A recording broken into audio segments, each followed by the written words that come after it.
अष्टात्रिंश सर्ग 38वां सर्ग। श्रीराम की शक्ति के विषय में अपना अनुभव बताकर मारीच का रावण को उनका अपराध करने से मना करना।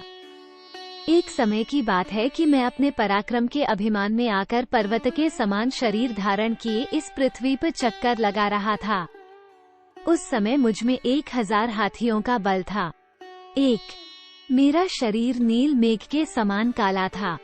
मैंने कानों में पक्के सोने के कुंडल पहन रखे थे। मेरे मस्तक पर किरीट था और हाथ में परेग। मैं ऋषियों के मांस खाता और समस्त संसार के मन में भय उत्पन्न करता हुआ दंडकारण्य में विचर रहा था। 2:1/2। उन दिनों धर्मात्मा महामुनि विश्वामित्र को मुझसे बड़ा भय हो गया था। वे स्वयं राजा दशरथ के पास गए और उनसे इस प्रकार बोले।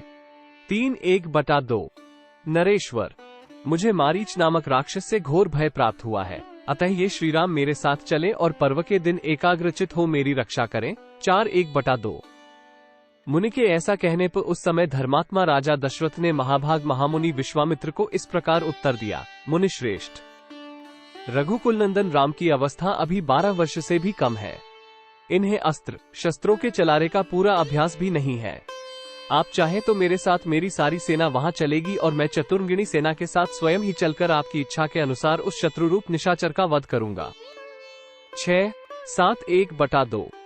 तारांकन। यद्यपि बालकांड के 20वें सर्ग के दूसरे श्लोक में राजा दशरथ ने श्रीराम की अवस्था 16 वर्ष से कम 15 वर्ष की बताई थी, तथापि यहाँ मारीच ने रावण के मन में भय उत्पन्न करने के लिए 4 वर्ष कम अवस्था बताई है।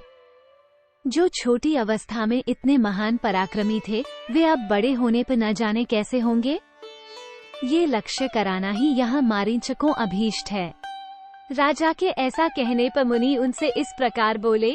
उस राक्षस के लिए श्रीराम के सिवा दूसरी कोई शक्ति पर्याप्त नहीं है। 8:1/2।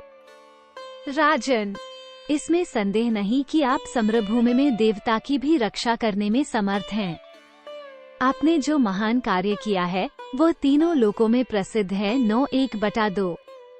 शत्रुओं को संताप देने वाले नरेश, आपके पास जो विशाल सेना है वो आपकी इच्छा हो तो यहीं रहे, आप भी यहीं रहें।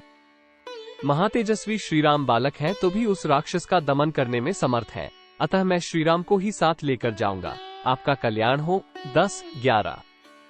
ऐसा कहकर लक्ष्मण सहित राजकुमार श्रीराम को साथ ले महामुनि विश्वामित्र बड़ी प्रसन्नता के साथ अपने आश्रम को गए।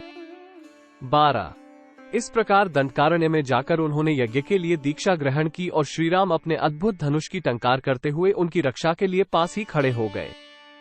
उस समय तक श्रीराम में जवानी के चिन्ह प्रकट नहीं हुए थे। उनकी किशोरावस्था थी। वे एक शोभाशाली बालक के रूप में दिखाई देते थे। उनके श्रीअंग का रंग सांवला और आंखें बड़ी सुंदर थीं। वे एक वस्त्र धारण किए, हाथों में धनुष लिए सुंदर शिखा और सोने के हार से सुशोभित थे। 14। उस समय अपने उद्दीप्त तेज से दंडकारण्य की शोभा बढ़ाते हुए श्री रामचंद्र नवोदित बालचंद्र के समान दृष्टित गोचर होते थे। 15। इधर मैं भी मेघ के समान काले शरीर से बड़े घमंड के साथ उस आश्रम के भीतर घुसा। मेरे कानों में तपाए हुए सुवर्ण के कुंडल झलमला रहे थे। मैं बलवान तो था ही, मुझे वरदान भी मिल चुका था कि देवता मुझे मार नहीं सकेंगे। 16। भीतर प्रवेश करते ही श्री रामचंद्र जी की दृष्टि मुझ पर पड़ी। मुझे देखते ही उन्होंने सहसा धनुष उठा लिया और बिना किसी घबराहट के उस पर डोरी चढ़ा दी। मैं मोहवश श्री रामचंद्र जी को ये बालक है ऐसा समझकर उनकी अवहेलना करता हुआ बड़ी तेजी के साथ विश्वामित्र की उस यज्ञ वेदी की ओर दौड़ा। 18। इतने ही में श्रीराम ने एक ऐसा तीखा बाण छोड़ा जो शत्रु का संहार करने वाला था, परंतु उस बाण की चोट खाकर मैं मरा नहीं, 100 योजन दूर समुद्र में आकर गिर पड़ा। तात।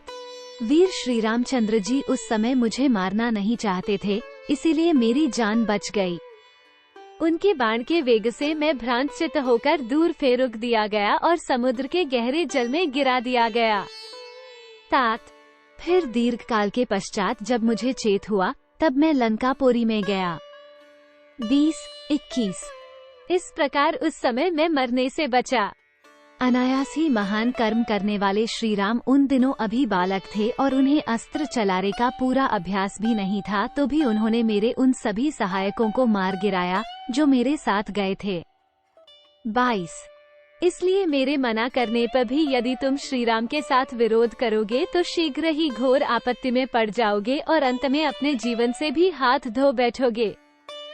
खेल कूद और भोग विलास के क्रम को जानने वाले तथा सामाजिक उत्सवों को ही देखकर दिल बहलाने वाले राक्षसों के लिए तुम संताप और अनर्थ मौत बुला लाओगे। 24। मिथिलेश कुमारी सीता के लिए तुम्हें धनियों की अट्टालिकाओं तथा राजभवनों से भरी हुई एवं नाना प्रकार के रत्नों से विभूषित लंकापुरी का विनाश भी अपनी आंखों देखना पड़ेगा। 25।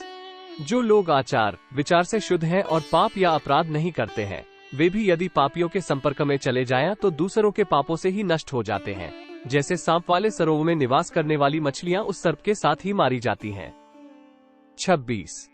तुम देखोगे कि जिनके अंग दिव्य चंदन से चर्चित होते थे तथा जो दिव्य आभूषणों से विभूषित रहते थे, वे ही राक्षस तुम्हारे ही अपराध से मारे जाकर पृथ्वी पर पड़े हुए हैं। 27। तुम्हें ये भी दिखाई देगा कि कितने ही निशाचरों की स्त्रियां हर ली गई हैं और कुछ की स्त्रियां साथ हैं तथा वे युद्ध में मरने से बचकर असहाय अवस्था में 10 दिशाओं की ओर भाग रहे हैं। 28। संदेह तुम्हारे सामने वो दृश्य भी आएगा कि लंकापुरी पर बाणों का जाल सा बिछ गया है। वह आग की ज्वालाओं से घिर गई है और उसका एक एक घर जलकर भस्म हो गया है। 29। राजन, पराई स्त्री के संसर्ग से बढ़कर दूसरा कोई महान पाप नहीं है। तुम्हारे अंतपुर में हजारों युवती स्त्रियां हैं, उन अपनी ही स्त्रियों में अनुराग रखो। अपने कुल की रक्षा करो, राक्षसों के प्राण बचाओ तथा अपनी मान प्रतिष्ठा उन्नति राज्य और प्यारे जीवन को नष्ट न होने दो। 30-31।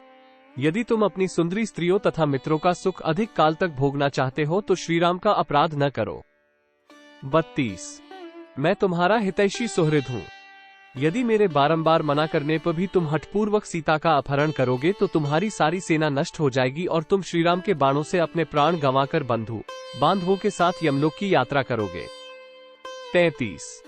इत्यार्षे श्रीमद् रामायणे वाल्मीकि आदिकाव्यरण्यकाण्डे 38 सर्गः।